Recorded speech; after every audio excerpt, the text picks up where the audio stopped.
അപ്പോൾ ഓട്ടോറിക്ഷക്കാരൻ എന്നോട് മോശമായി പെരുമാറി. നീ കൂടെ വരുമോ എന്ന് പറഞ്ഞു. അത് കഴിഞ്ഞ് അവളുടെ മാനഹാനി വരുത്തുന്ന രീതിയിൽ സ്ഥലത്തിൽ പിടിച്ചു എന്നൊക്കെയാണ് പരാതി. അപ്പോൾ ഈ പരാതി സ്വാഭാവികമായി സ്റ്റേഷനിൽ വന്ന ഉടനെ ആദ്യം PR ഓട് എടുത്താണ് ചെല്ലുക. അപ്പോൾ PR ഓട് എടുത്താണ് ഈ പരാതി കിട്ടിയിട്ടുണ്ടാവുക. അന്ന് അവിടെ SI കൃഷ്ണലാലായിരുന്നു. അപ്പോൾ അങ്ങനെ പരാതി അവിടെ കിട്ടി. അങ്ങനെ കുറച്ച് കഴിഞ്ഞിട്ട് ഈ പരാതിയുമായിട്ട് എൻ്റെ അടുത്ത് PR വന്നു. സാർ ഇങ്ങനെ പരാതി ലഭിച്ചിട്ടുണ്ട് എന്ന് പറഞ്ഞു. നമ്മൾ എങ്കിൽ പെട്ടെന്ന് ആ ഓട്ടോറിക്ഷക്കാരും പ്രതിയൊക്കെ നോക്കണം എന്ന് പോലീസുകാരെ വിട്ടു. അവർ പോയി ഓട്ടോറിക്ഷ രാത്രി കണ്ടെത്താൻ പറ്റിയിട്ടില്ല, പ്രതിയെക്കുറിച്ച് നോക്കാം അന്വേഷിക്കാമെന്ന് പറഞ്ഞു. അങ്ങനെ ചില പോലീസുകാരോട് പറഞ്ഞു, സാറൊന്ന് ശ്രദ്ധിച്ചിട്ട് കേസെടുത്താൽ മതി. കാരണം എന്താണെന്ന് വെച്ചാൽ ഈ സ്ത്രീ ഇങ്ങനെ പലർക്കുമെതിരെ വ്യാജ പരാതികൾ കൊടുത്തിട്ട് പിന്നീട് പുറത്ത് വെച്ച് കോംപ്രമൈസ് ചെയ്തിട്ട് പണം തട്ടുന്ന സ്ത്രീയാണ് എന്ന രീതിയിൽ പറഞ്ഞു. ഓക്കെ, നമുക്ക് വിശദമായി അന്വേഷിക്കാം എന്ന് പറഞ്ഞു. അങ്ങനെ ഇരിക്കെ ഏകദേശം രാത്രി 10 മണിയാകുമ്പോൾ വളരെ വിശ്വസ്തനായ ഒരു വ്യക്തിയുടെ കോൾ എനിക്ക് ലഭിക്കുകയാണ്. സാർ ഒരു കാര്യം മനസ്സിലാക്കണം, സ്റ്റേഷനിൽ ചില ആളുകൾ പരാതിയായിട്ട് വരുമ്പോൾ ചില ഉദ്യോഗസ്ഥർ കേസെടുക്കാതെ പുറത്തുനിന്ന് കോംപ്രമൈസ് ആക്കിയിട്ട് എന്തെങ്കിലും ഒരു എമൗണ്ട് അവർക്ക് വാങ്ങിക്കൊടുത്ത് ബാക്കി തുക ഉദ്യോഗസ്ഥന്മാർ വാങ്ങുന്ന ഒരു പ്രവണതയുണ്ട്. അന്ന് പൊന്നാനി SI ഇപ്പോൾ താനൂർ കേസിൽ സസ്പെൻഷനിലായിട്ടുള്ള കൃഷ്ണലാൽ SI ആയിരുന്നു. അപ്പോൾ ഈ സ്ത്രീ കൃഷ്ണലാലിൻ്റെ അടുത്താണ് പരാതിയിട്ട് വന്നത്. അപ്പോൾ SI പുറത്തുനിന്ന് സംസാരിക്കുന്നുണ്ട്, അതിൽ എന്തോ ഒരു പണം കോംപ്രമൈസ് ആയിട്ടുണ്ട്, അതിൽ കുറേ SIക്കും കിട്ടും. അപ്പോൾ സാർ ഇത് അനുവദിക്കരുത്. ഇങ്ങനെ പരാതി വന്നാൽ ഏത് പ്രവർത്തനമായാലും സാർ അത് കേസെടുക്കണം. കേസെടുത്ത് അയാൾ ജയിലിലടയ്ക്കണം, വണ്ടി പിടിച്ചെടുക്കണം. അതാണ് വേണ്ടത്, അല്ലാതെ കോംപ്രമൈസ് പാടില്ലായിരുന്നു. അതുകൊണ്ട് നിങ്ങൾ വിവരം തന്നതിന് നൽകി. നമ്മളൊരു CID ഫോണിലേക്ക് രഹസ്യ വിവരം എന്ന് പറഞ്ഞ് പലരും വിവരങ്ങൾ പറയും. അപ്പോൾ ശരി, ഞാനത് കൃത്യമായി നടപടിയെടുക്കാൻ പറഞ്ഞു. രാവിലെ ഞാൻ സ്റ്റേഷനിൽ ചെന്ന ഉടൻ പരാതി എടുത്തു. ഞാൻ പറഞ്ഞു, ഇതിൽ സംസാരം വേണ്ട, വേഗം FIR രജിസ്റ്റർ ചെയ്തു എന്ന് പറഞ്ഞു. ഓട്ടോറിക്ഷക്കാരനെതിരെ FIR രജിസ്റ്റർ ചെയ്തു. ഇതെല്ലാം രേഖകളിലുള്ളതാണ്. FIR രജിസ്റ്റർ ചെയ്തു. പ്രതിയെ 2 പോലീസുകാരെ മഫ്തിയിൽ വിട്ടേച്ച് പ്രതിയെ പിടിച്ചു കൊണ്ടുവന്ന് അറസ്റ്റ് ചെയ്തു. അവനെ റിമാൻഡ് ചെയ്തു. ഓട്ടോറിക്ഷ കൊണ്ടുവന്നു. ഓട്ടോറിക്ഷ സീസ് ചെയ്ത്, മാസ്റ്റർ പ്രകാരം സീസ് ചെയ്ത് നേരെ ഓട്ടോറിക്ഷ കോടതിക്ക് കൊടുത്തു. ഒരു 10:30 ഈ സ്ത്രീ രണ്ടാമത് ദേഷ്യം പിടിച്ച് വരുന്നുണ്ട്. നിങ്ങൾ കാരണം എനിക്ക് കിട്ടേണ്ട പണമൊക്കെ നഷ്ടപ്പെടുകയാണ്. എന്തിനത് കേസിൻ്റെ ആവശ്യം? എനിക്കത് ചർച്ച മതിയല്ലോ എന്ന് പറഞ്ഞു.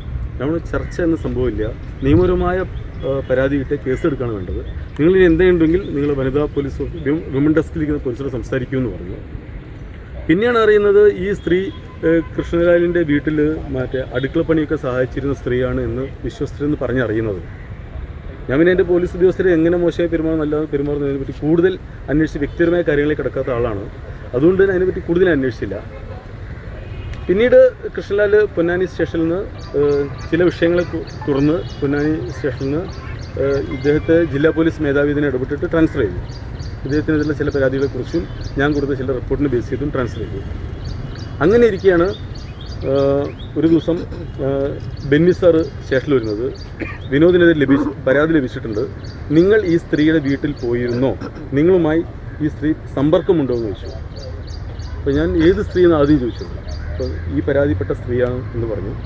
നമ്മൾ സാർ എൻ്റെ കോൾ ഡീറ്റെയിൽസ് എല്ലാം പരിശോധിക്കണം, എൻ്റെ ലൊക്കേഷൻ നോക്കണം, കണ്ട ആളുകളെ ചോദ്യം ചെയ്യണം എന്നെല്ലാം കൃത്യമുണ്ട്. സാറുകൊണ്ട് കേരളത്തിലെ ഏറ്റവും ഇൻറ്റഗ്രിറ്റിയുള്ള ഒരു ഉദ്യോഗസ്ഥനാണ് ബെന്നി സാർ. അദ്ദേഹം അന്വേഷണം അദ്ദേഹത്തിൻ്റെ അടുത്ത് യാതൊരു പഴക്കേറില്ല, അത്രയും നല്ല ഉദ്യോഗസ്ഥനാണ്. അപ്പോൾ അദ്ദേഹം എൻ്റെ എല്ലാ പ്രൈവറ്റ് നമ്പറുകളും എല്ലാം ഉൾപ്പെടുത്തി കോൾ ഡീറ്റെയിൽസ് എടുത്തു. ഞാൻ ഇവർ ആരോപിക്കപ്പെടുന്ന സമയത്തിൻ്റെ ലൊക്കേഷൻ എല്ലാം നോക്കി. സാറ് വളരെ ക്ലിയർ കട്ടായി 4-5 ദിവസത്തിന് ശേഷം സാറ് കണ്ടെത്തി. ഞാൻ ഇതുവരെ ആ സ്ത്രീയെ സ്റ്റേഷന് പുറത്തു വെച്ച് കാണുകയോ വിളിക്കുകയോ ചെയ്തിട്ടില്ല. ഒരു സിംഗിൾ കോൾ പോലും എൻ്റെ നമ്പറിൽ നിന്ന് അവർക്ക് പോയിട്ടില്ല. ഒരു പരാതിക്ക് പോലും ഞാൻ അവരെ വിളിച്ചിട്ടില്ല എന്ന് സാറിന് മനസ്സിലായി. സാർ ആ പരാതി ക്ലോസ് ചെയ്ത് ജില്ലാ പോലീസ് മേധാവിക്ക് സമർപ്പിച്ചു. അങ്ങനെ ഇരിക്കെ ഈ സ്ത്രീ വേറെ ആരൊക്കെയോ കൂട്ടി ജില്ലാ പോലീസ് മേധാവിയായ ബഹുമാനപ്പെട്ട സുജിത് സാർ പോയി കണ്ടു. സുജിത് സാറ് വളരെ കൃത്യമായിട്ട് തന്നെ സ്ട്രിക്റ്റായിട്ട് ആണ് പരാതികളിൽ ഇടപെടുന്നതെന്ന് എല്ലാവർക്കും അറിയാം, ഇത്രയും കാലം വരെ. അങ്ങനെ ഇരിക്കെ അദ്ദേഹം ഈ പരാതി ബെന്നി സാറെ മാറ്റി നിർത്തി സ്പെഷ്യൽ ബ്രാഞ്ച് DSP കൊണ്ട് അന്വേഷിപ്പിച്ചു. അന്നത്തെ സ്പെഷ്യൽ ബ്രാഞ്ച് DSP ഏറ്റവും പ്രഗത്ഭനായിട്ടുള്ള ബിജു സാറാണ്. അപ്പോൾ അദ്ദേഹത്തിൻ്റെ എല്ലാ സോഴ്സും ഉപയോഗിച്ച് എൻ്റെ എല്ലാ നമ്പറുകളും വെരിഫൈ ചെയ്ത് എല്ലാ കോൾ ഡീറ്റെയിൽസ് എടുത്തു, വാട്സപ്പ് കോൾ ഡീറ്റെയിൽസ് എടുത്തു, ലൊക്കേഷൻസ് എടുത്തു. അതെല്ലാം കഴിഞ്ഞ് പിന്നീട് എന്നെ വിളിച്ചു വരുത്തി എൻ്റെ സ്റ്റേറ്റ്മെൻറ്റ് എടുത്തു. ഈ സ്ത്രീ മുമ്പ് പലർക്കും എതിരെ പരാതി കൊടുത്ത് പണം തട്ടിയിട്ടുണ്ടോ എന്ന രീതിയിൽ അന്വേഷിച്ചു. മുമ്പ് 1-2 ഇതേപോലെ സമാന സംഭവങ്ങൾ ഉള്ളതായിട്ട് കൃത്യമായിട്ട് സാറിന് മനസ്സിലായി. ഇതെല്ലാം വെച്ച് സാറ് നല്ല റിപ്പോർട്ട് അടിച്ച് ജില്ലാ പോലീസ് മേധാവിക്ക് സമർപ്പിക്കുകയും പൂർണ്ണമായും വ്യാജ ആരോപണമാണെന്ന് മനസ്സിലാക്കിയിട്ട് ഈ പരാതി ക്ലോസ് ചെയ്യുകയാണ് ബഹുമാനപ്പെട്ട ശ്രീദാസ് സാർ ചെയ്തിട്ടുള്ളത്. നിങ്ങൾ ശ്രദ്ധിക്കേണ്ട ഒരു കാര്യം കൂടിയുണ്ട്. മറ്റ് ഡിപ്പാർട്ട്മെൻറ്റ് പോലെയല്ല പോലീസ് ഡിപ്പാർട്ട്മെൻറ്റിൽ ഒരു കീഴുദ്യോഗസ്ഥനെതിരെ പരാതി ലഭിച്ചാൽ മേലുദ്യോഗസ്ഥരെ രക്ഷിക്കാൻ ശ്രമിക്കുകയല്ലേ ചെയ്യുക, എങ്ങനെ മാക്സിമം തെളിവുകൾ ശേഖരിച്ച് ഇദ്ദേഹത്തിനെതിരെ നീങ്ങാമെന്നാണ് ശ്രദ്ധിക്കുക. അത് ഡിപ്പാർട്ട്മെൻറ്റ് ഫോളോ ചെയ്തിരുന്ന കാര്യമാണ്. 100% ഇൻറ്റഗ്രിറ്റിയോട് കൂടിയുള്ളവരായിരിക്കണം പോലീസ് ഉദ്യോഗസ്ഥർ നിർബന്ധമുള്ളതാണ്. അതുകൊണ്ട് തന്നെ പല ലെവലിൽ അന്വേഷിച്ചിട്ടും ഇത് പൂർണ്ണമായും വ്യാജമാണെന്നും ഈ സ്ത്രീ ഇതേപോലെ മറ്റ് പലർക്കെതിരെ ഹണി ട്രാപ്പ് പോലെയുള്ള കാര്യങ്ങളിൽ ഉൾപ്പെടുത്തി പണം തട്ടുന്ന സംഘത്തിലെ ആളാണെന്നും പോലീസിന് മനസ്സിലായിട്ടുണ്ട്. അതുകൊണ്ടാണ് ഇത് വ്യാജ പരാതിയായിട്ട് ക്ലോസ് ചെയ്തിട്ടുള്ളത്. പിന്നീട് അതെല്ലാം വിട്ടു. പിന്നീട് ആ സ്ത്രീ ഒരു 5-6 മാസത്തിന് ശേഷം മറ്റൊരു പരാതിയുമായി സ്റ്റേഷനിൽ കയറി വന്നു. അപ്പോൾ ഞാൻ PRO വിളിച്ചു പറഞ്ഞു, ഈ സ്ത്രീയെ സൂക്ഷിക്കണം, ഇവരെന്ത് പരാതി വന്നാലും നിങ്ങൾ സ്വീകരിച്ച് ഉടൻ തന്നെ FIR രജിസ്റ്റർ ചെയ്യുക, അല്ലാതെ എതിർകക്ഷിയെ വിളിച്ച് സംസാരിച്ച് കോംപ്രമൈസ് ഈ സ്റ്റേഷനിൽ വേണ്ട എന്ന് കൃത്യമായി നിർദ്ദേശിച്ചു. ആ കേസ് എടുത്തു എന്ന് എനിക്ക് തോന്നുന്നു.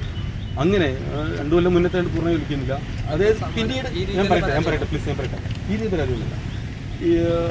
പിന്നീട് ആ സ്ത്രീയുടെ കാര്യങ്ങളോ കോംപ്രമൈസോ ഒന്നും സ്റ്റേഷനിൽ നടക്കില്ല എന്ന് മനസ്സിലായി.